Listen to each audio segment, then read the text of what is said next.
जय हिंद, नमस्कार साथियों। मैं आप सभी का हार्दिक स्वागत करता हूं टारगेट गुरुकुल के इस डिजिटल लर्निंग प्लेटफॉर्म पर। तो हुंकार सीरीज में ये पॉलिटी रिवीजन सीरीज का 5वां पार्ट है, जो टारगेट करता है लखनऊ यूनिवर्सिटी, सिविल यूनिवर्सिटी, जितनी भी यूनिवर्सिटी एग्ज़ाम बच्चे उनके MA BA LLB सब के लिए, जिसमें पॉलिटी आता है। पॉलिटी के क्वेश्चंस का स्तर दिन प्रतिदिन हम डेली बढ़ाते जा रहे हैं आप लोगों के लिए, और जो प्रश्न पूछे जा रहे हैं उनका भी उत्तर काफ़ी लोग सही दे रहे हैं। अगर आपकी फिर भी कोई डाउट है तो अगर आप चाहें तो हमसे इन विभिन्न सोशल मीडिया प्लेटफॉर्म पर जुड़ सकते हैं, ठीक है। तो कल जो आपसे 3 प्रश्न पूछे गए थे, उन तीनों प्रश्नों का सही उत्तर देने वाले हैं निखिल सिंह यानी निखिल शर्मा, सानू खान और आदर्श गुप्ता। अगर आप देखेंगे कि निखिल ने एकदम प्रश्न को इस तरीके से लिखा जिस तरीके से मैंने पूछा था। मैंने आपसे पूछा कि आपको संशोधन बताना, उन्होंने संशोधन भी बताया। साथ ही उन्होंने कमेटी आई थी उसके बारे में भी बताया। प्रियम्बल में जो 3 शब्द जोड़े गए, धर्मनिरपेक्ष, अखंडता, समाजवादी, ये तीनों भी बताए। विधान परिषद के बारे में पूछा गया तो उन्होंने निखिल यहाँ पे विधान परिषद होगा, ठीक है, इसको सुधार लेना। विधान परिषद के बारे में भी बताया। यूपी, बिहार, महाराष्ट्र, आंध्र प्रदेश, कर्नाटक, तेलंगाना में है। और 102वां संविधान संशोधन is granted constitution status to the national commission of backward classes, बिल्कुल सही है। और 103वां आपका EWS से है। 101वां मैंने बताया था आपका GST से है, ठीक है। तो ये इसके बाद मैंने जब सानू का भी देखा तो सानू का भी बहुत अच्छा था। उन्होंने बताया कि जो फंडामेंटल ड्यूटीज़ हमने रसिया से ली गई हैं और इनको ऐड किया है हमने 42वें संविधान संशोधन 1976 से। इसके साथ उन्होंने बताया कि स्वतंत्र स्वर्ण सिंह कमेटी की रिकमेंडेशन पर आया। पहले टोटल 10 फंडामेंटल ड्यूटीज़ थी और 11वीं आपकी 86वें संविधान संशोधन 2002। ये बिल्कुल सही है आपका, बहुत सही लिखा है सानू ने भी। तो सानू, आपकी भी तैयारी बहुत अच्छी है। तैयारी अच्छी है तो इसका मतलब ये नहीं कि आप लोग पढ़ना छोड़ दें। जो सीरीज आ रही है डेली देखते रहेंगे, जो प्रश्न पूछे जाएंगे उनका उत्तर आप लोग देंगे। आप लोगों से बिल्कुल यहाँ पे आदर्श ने कहा है कि अब तो मतलब रैंक 1 आएगी, तो बिल्कुल रैंक जब ही आएगी जब आप डेली क्लास में आओगे।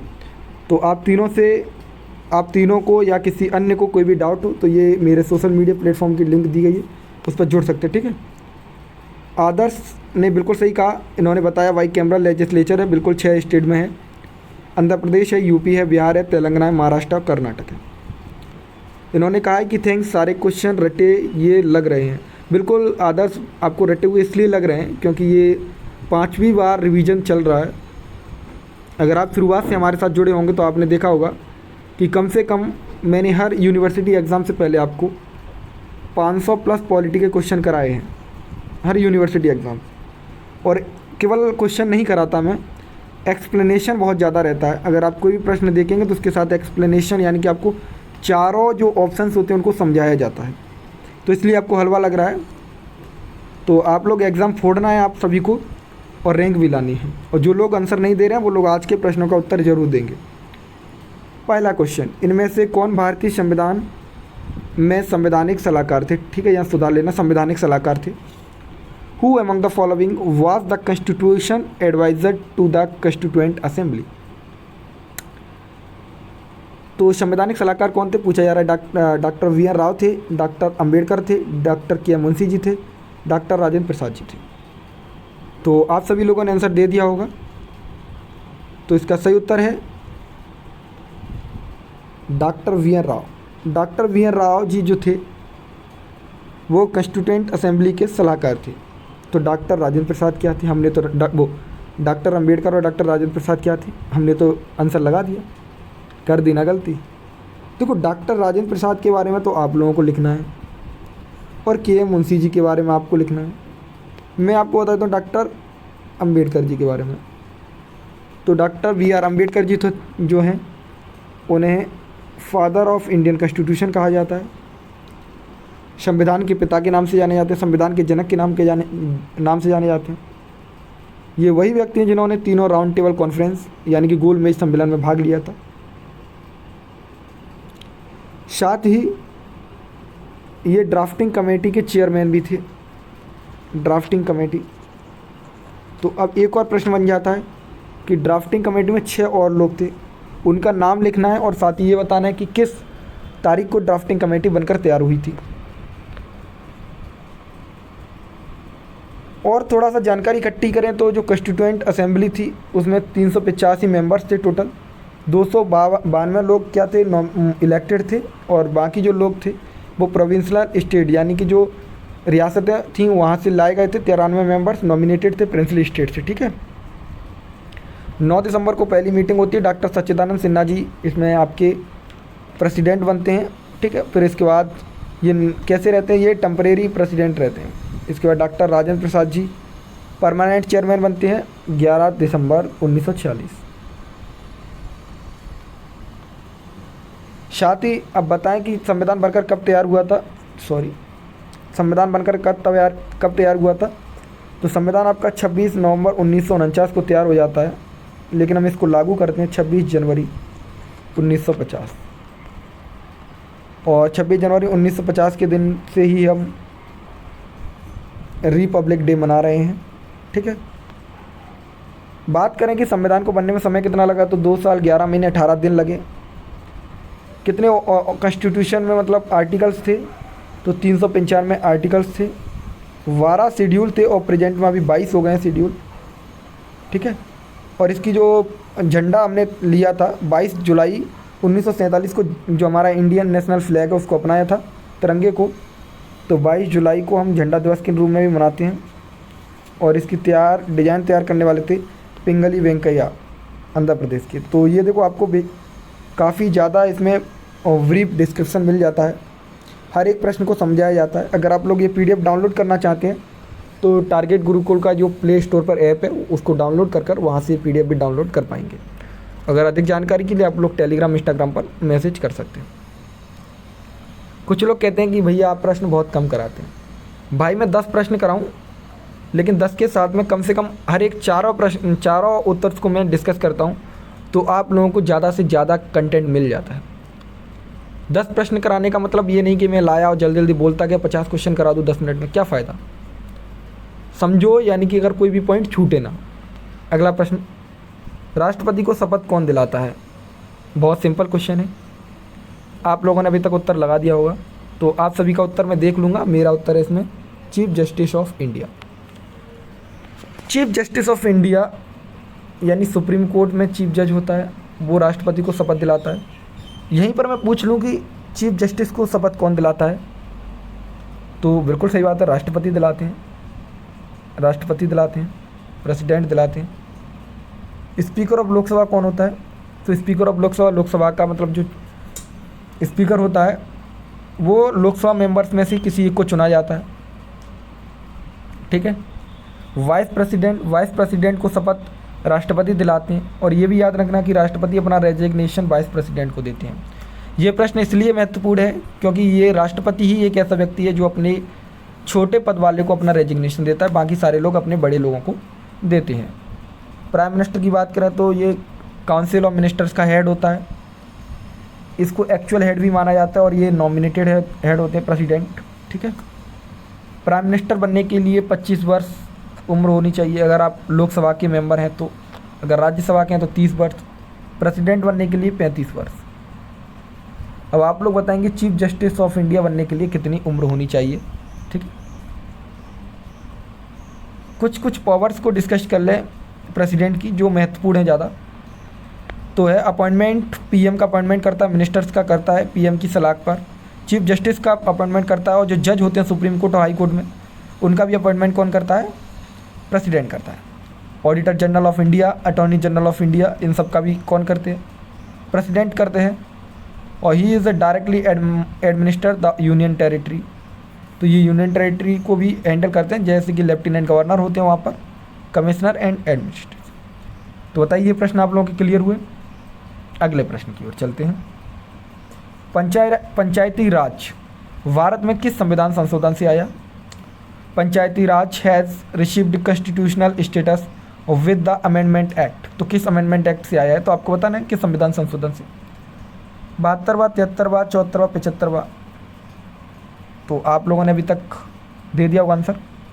इसका सही उत्तर है 73वां संविधान संशोधन 1991।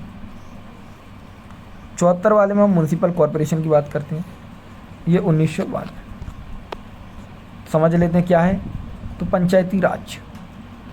पंचायती राज आपको मैं बता दूं, पंचायती राज जो है ये 1956 में the national development council appointment the committee Balwant Rai Mehta committee आती है, जिसको हम 3 टायर कमेटी के नाम से भी जानते हैं। 1957 की बात है जब बलवंत राय मेहता कमेटी अपनी रिपोर्ट पेश करती है। 3 टायर का मतलब होता है पहले पंचायत आती है, फिर आपका ब्लॉक आता है, फिर आपका डिस्ट्रिक्ट आता है, यानी डिस्ट्रिक्ट, ब्लॉक और पंचायत। आपने देखा होगा, माफ़ी चाहेंगे बीच में एक कॉल आने के कारण थोड़ा सा डिस्टर्ब हुआ होगा। तो इसका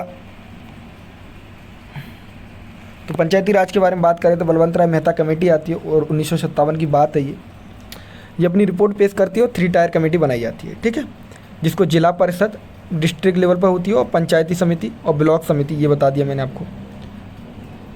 2 अक्टूबर को नागौर जो डिस्ट्रिक्ट है 1959 में पहली बार राजस्थान में 3 टायर कमेटी को अपने मतलब लागू करती है। उसके बाद 1977 में आपकी अशोक मेहता कमेटी भी आती है जो 2 टायर की बात करती है, ठीक है। तो इसमें याद रखेंगे आप 73वां संविधान संस्थान बहुत महत्वपूर्ण है, ठीक है। कोई भी डाउट रह जाता है वो आप लोग कमेंट बॉक्स के माध्यम से पूछेंगे। हो सकता है कि वीडियो में कोई चीज़ आपको समझ ना आए तो उसके लिए आप कमेंट बॉक्स के माध्यम से पूछ सकते हैं। पंचायत और नगर निगम का चुनाव कौन कराता है, बहुत महत्वपूर्ण प्रश्न है। सारे लोगों को लगता है कि जो विधायक सांसदों के चुनाव होते हैं उसको आपकी जो सेंट्रल गवर्नमेंट या इलेक्शन कमीशन ऑफ इंडिया कराता है। सबसे बड़ी भूल हो जाती है कि हम पंचायत और नगर निगम में भी इलेक्शन कमीशन ऑफ इंडिया लगा देते हैं। लेकिन आप लोगों को एक चीज़ बता दूं कि पंचायत और नगर निगम का चुनाव स्टेट इलेक्शन कमीशन कराता है। उसमें केवल स्टेट गवर्नमेंट का हाथ होता है, बाकी किसी का हाथ नहीं होता है। तो अब आप लोगों का काम है कि म्यूनसिपल कॉर्पोरेशन के बारे में जितनी भी जानकारी आप लोग जानते हैं, म्यूनसिपल यानी कि नगर निगम के बारे में, नगर पालिका के बारे में, वो आप लोग कमेंट बॉक्स के माध्यम से बताएंगे। तो अभी तक के आपके 3 प्रश्न हैं, तीनों प्रश्नों के उत्तर मैं आप चाहूँगा कि आप लोग कमेंट बॉक्स के माध्यम से बताएं और ये भी बताएं कि कितने प्रश्न आप लोगों को इसमें से आ रहे थे। वैसे 100% होनी चाहिए कि आपको 100% प्रश्न आने चाहिए इसमें से। The executive power relating to the concurrent subject remains. तो आप लोगों को थोड़ा सा बता दूं, 3 लिस्ट होती हैं, यूनियन लिस्ट, स्टेट लिस्ट और कंकरेंट लिस्ट। कंकरेंट लिस्ट यानी कि संघीय सूची कहते हैं, यूनियन को आपको केंद्रीय और राज्य, ये 3 प्रकार की सूची होती है। इनको आपको रटना ही पड़ेगा भाई मेरे, पूछी जाते हैं कि कितने सब्जेक्ट किसके अंदर हैं। तो अगर इसकी बात करें हम तो इसका सही उत्तर है कि सेंटर कंकरेंट लिस्ट जो होती है उसमें एग्जीक्यूटिव पावर, अधिकतर जो पावर होती है वो सेंटर के पास होती है। सबसे ज़्यादा पावर मतलब संघीय सूची में किसकी होती है, तो सेंटर की होती है, बिल्कुल सही बात है। कंकरेंट में यानी कि संघीय सूची में क्या होता है, राज्य और केंद्र के दोनों के जो कार्य होते हैं वो रखे जाते हैं, तो उसको संघीय सूची कहते हैं। यूनियन लिस्ट में क्या होता है, तो यूनियन लिस्ट में आपके 97 सब्जेक्ट हैं। 97 सब्जेक्ट आपसे पूछा जाता है कि कितने सब्जेक्ट को कंटेन की हुई है यूनियन लिस्ट, तो यूनियन लिस्ट में 97 सब्जेक्ट हैं। अगर स्टेट लिस्ट की बात करें वहीं पर तो 61 सब्जेक्ट स्टेट लिस्ट के अंदर है। तो ये दोनों आप लोग याद करेंगे, मतलब कोई दिक्कत नहीं होनी चाहिए, ये तीनों आप लोग अच्छे तरीके से समझ लेंगे, यानी कि कंकरेंट लिस्ट, यूनियन लिस्ट और स्टेट लिस्ट। अगले प्रश्न की ओर चलेंगे, रेट। ये कल प्रश्न मैंने आपसे पूछा था रेट के बारे में, लेकिन किसी ने शायद उत्तर नहीं दिया इसका। तो रेट आपको मैंने बताई कि आर्टिकल 32 के तहत होती है सुप्रीम कोर्ट से। 5 प्रकार की रेट होती है। एक होती बंदी प्रतीक्षकरण, इसको हेवियस कॉर्पस कहते हैं। एक परमादेश रेट यानी कि मैंडेमस, प्रतिषेध रेट यानी प्रोहिबिशन, उत्क्रेषण और अधिकार यानी कि क्यो वारंट। थोड़ा थोड़ा समझ लो इनके बारे में, प्रश्न पूछ लिया जाता है, देखा मैंने तो पूछ लिया जाता है। तो क्यो वारंट में क्या होता है कि आपसे पूछा जाता है